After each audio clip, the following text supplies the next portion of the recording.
ऋषियों ने संसार के कल्याण सूत जी से पूछा, हे सूत जी, कराल कली काल में लोगों के बालक कैसे दीर्घायु होंगे, सो कहिए। सूत जी बोले, जब द्वापर का अंत और कलयुग का आरंभ था, उसी समय बहुत सी शोकाकुल स्त्री आपस में सलाह की कि क्या इस कली में माता के जीवित पुत्र मर जाएंगे। जब वे आपस में कुछ निर्णय नहीं कर सके, तब गौतम जी के पास पूछने के लिए गईं। जब उनके पास पहुंची तो उस समय गौतम जी आनंद के साथ बैठे थे। उनके सामने जाकर उन्होंने मस्तक झुकाकर प्रणाम किया। तदंतर स्त्रियों ने पूछा, हे प्रभु, इस कलयुग में लोगों के पुत्र किस तरह जीवित रहेंगे? इसके लिए कोई व्रत या तप हो तो कृपा करके बताइए।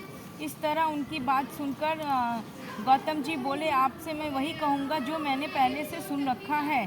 गौतम जी ने कहा, जब महाभारत युद्ध का अंत हो गया और द्रोण युद्ध अश्वत्थामा के द्वारा अपने बेटों को मरा देखकर सब पांडव बड़े दुखी हुए थे, तो पुत्र से शोक से व्याकुल होकर द्रौपदी ने अपनी सखियों के साथ ब्राह्मण श्रेष्ठ धौम्य के पास गई और उसने धौम्य से कहा, हे विपेंद्र, कौन सा उपाय करने से बच्चे दीर्घायु के हो सकते हैं? कृपा करके ठीक ठाक कहिए। धौम्य बोले, सतयुग में सत्य वचन बोलने वाला, सत्यचारण करने वाला समदर्शी जीमूतवाहन नामक एक राजा था। एक बार वह अपनी स्त्री के साथ अपने ससुराल गया और वहीं रहने लगा। एक दिन आधी रात के समय पुत्र के शोक से व्याकुल कोई स्त्री रोने लगी, क्योंकि वह अपने बेटे के दर्शन से निराश हो चुकी थी। उसका पुत्र मर चुका था। वह रोती हुई कहती थी, हाय, मुझ बूढ़ी माता के सामने मेरा बेटा मरा जा रहा है। उसके रुदन सुनकर राजा जीमूतवाहन का तो मानो हृदय विदीर्ण हो गया। वह तत्काल उस स्त्री के पास गया और उससे पूछा, तुम्हारा बेटा कैसे मरा? बूढ़ी ने कहा, गरुड़ प्रतिदिन आकर गांव के लड़कों को खा जाता है।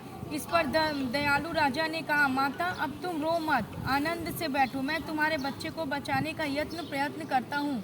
ऐसा कहकर राजा उस स्थान पर गया जहाँ गरुड़ आकर प्रतिदिन मांस खाया करता था। उसी समय गरुड़ भी उस पर टूट पड़ा और मांस खाने लगा।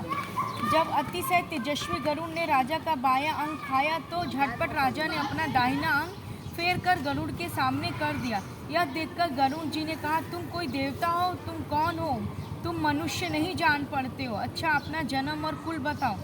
पीड़ा से व्याकुल मन वाले राजा ने कहा, हे पक्षीराज, इस ये प्रश्न करना व्यर्थ है। तुम अपनी इच्छा भर मेरा मांस खाओ। यह सुनकर गरुड़ रुक गए और बड़े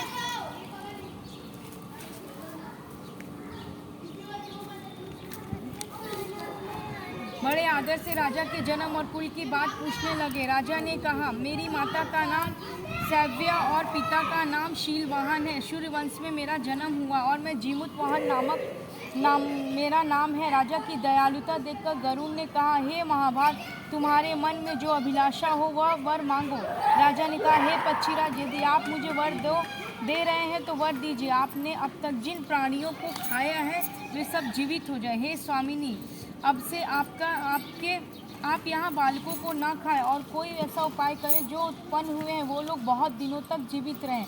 धौम्य ने कहा, हे पक्षीराज, गरुड़ राजा को वरदान देकर स्वयं अमृत के लिए नागलोक चले गए।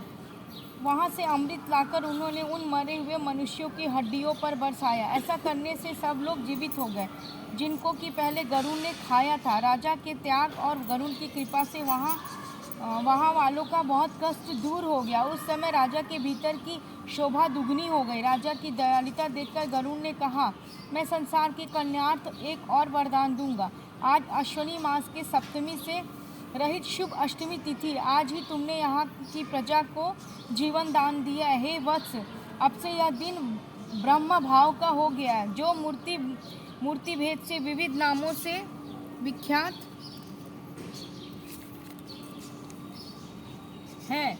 वही त्रिलोक्य से पूजित दुर्गा अमृत प्राप्त करने के अर्थ में जीवित पुत्रिका कहलाई है। सो इस तिथि को जो स्त्रियां उस जीव पुत्रिका की और कुश की आकृति बनाकर तुम्हें पूजा करेंगी तो दिनों दिन उनका सौभाग्य बढ़ेगा और वंश की भी बढ़ती होती रहेगी। हे महाभाग, इस विषय में विचार करने की आवश्यकता नहीं है। हे राजन, सप्तमी से रहित और उदया तिथि की अष्टमी को व्रत करें, यानी सप्तमी विध अष्टमी जिस दिन हो उस दिन व्रत न कर शुद्ध अष्टमी को व्रत करें और नौवीं में पालन करें। यदि इस पर ध्यान न दिया गया तो फल नष्ट हो जाएगा और सौभाग्य तो अवश्य ही नष्ट हो जाएगा। जीमूतवाहन को इस तरह का वरदान देकर गरुड़ वैकुंठ धाम को चले गए और राजा भी अपनी पत्नी के साथ अपने नगर को वापस चले गए। धौम्य द्रौपदी से कहते हैं, हे देवी, मैंने यह अतिशय दुर्लभ व्रत तुमको बताया है।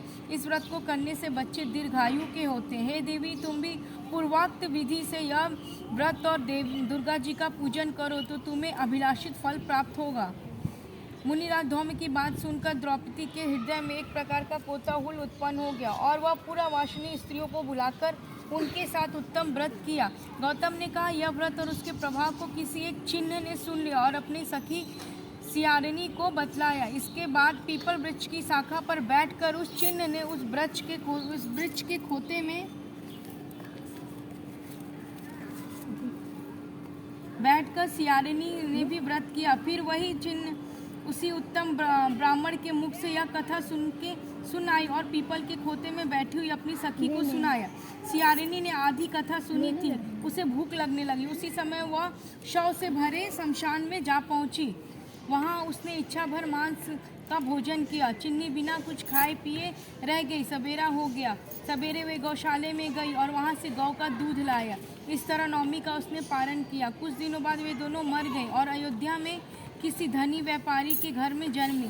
संयोग से उन दोनों का जन्म एक ही घर में हुआ, जिसमें सियारिनी ज्येष्ठ और चिन्नी छोटी पुत्री बनी। वे दोनों सभी शुभ लक्षणों से युक्त थी, इसलिए बड़ी लड़की काशीराज के और छोटी मंत्री के गारिप्रत्य के अग्नि के सामने विधि पूर्वक ब्याही गई। पूर्व जन्म के कर्म फल से वह मृगनयनी रानी हुई। जिस किसी भी संतान को उत्पन्न करती वह मर जाती थी और पूर्व जन्म की बातों को स्मरण करके मंत्री की पत्नी ने अष्ट वसुओं के सदृश तेजस्वी 8 बेटे उत्पन्न किए और वो सभी जीवित रह गए।